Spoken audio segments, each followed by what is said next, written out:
మన ఇంటెస్టైన్‌లో కోట్లాది బ్యాక్టీరియా ఉంటాయనేది మనకందరికీ తెలుసు. ఆ కోట్లాది బ్యాక్టీరియా ఏం చేస్తుంటాయంటే, అవి ఫుడ్‌ని డైజెస్ట్ చేయడానికి, విటమిన్స్‌ని తయారు చేయడానికి, కెమికల్స్ కొన్ని ప్రొడ్యూస్ చేస్తా ఉంటది. ఆ కెమికల్స్‌లో కొన్ని గుండెని ప్రొటెక్ట్ చేస్తా ఉంటాయి, కొన్ని హార్మ్ చేస్తా ఉంటాయి. అసలు ఈ గట్ హార్ట్ యాక్సిస్ అంటే ఏంటి? పొట్టకి, గుండెకి సంబంధం ఏంటి? ఏ రకంగా మనం పొట్టని కాపాడుకొని, గుండెని కాపాడుకోవచ్చు అనే విషయాన్ని చూద్దాం.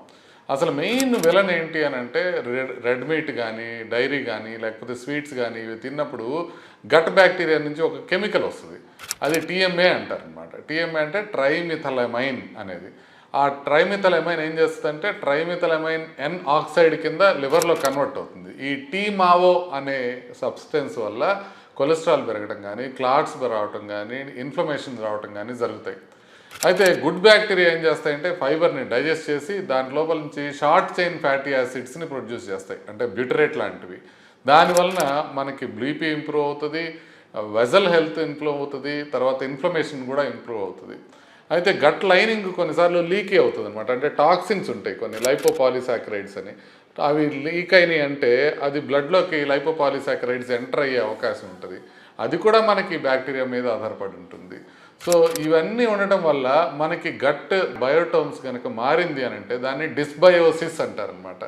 మనం పూర్ డైట్ తీసుకున్నా, స్ట్రెస్లో ఉన్నా, లేకపోతే యాంటీబయాటిక్స్ ఎక్కువగా తీసుకున్నా కూడా ఈ మంచి బ్యాక్టీరియా చచ్చిపోయి చెత్త బ్యాక్టీరియా పెరిగిపోతాయి. దాన్ని డిస్బయోసిస్ అంటారు.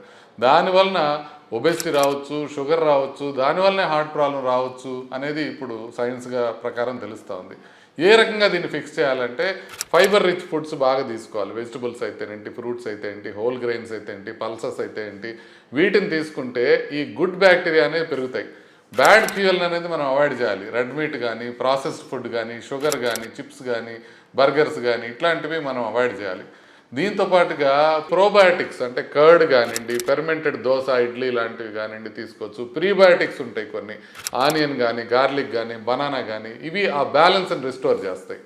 సో లైఫ్ స్టైల్ కనుక మనం బాగా మెయింటైన్ చేస్తే, అంటే regular exercise, good sleep, stress తగ్గించుకోవటం చేసినట్లయితే గట్ మయోగ్రఫం చాలా హెల్దీగా ఉంటుంది.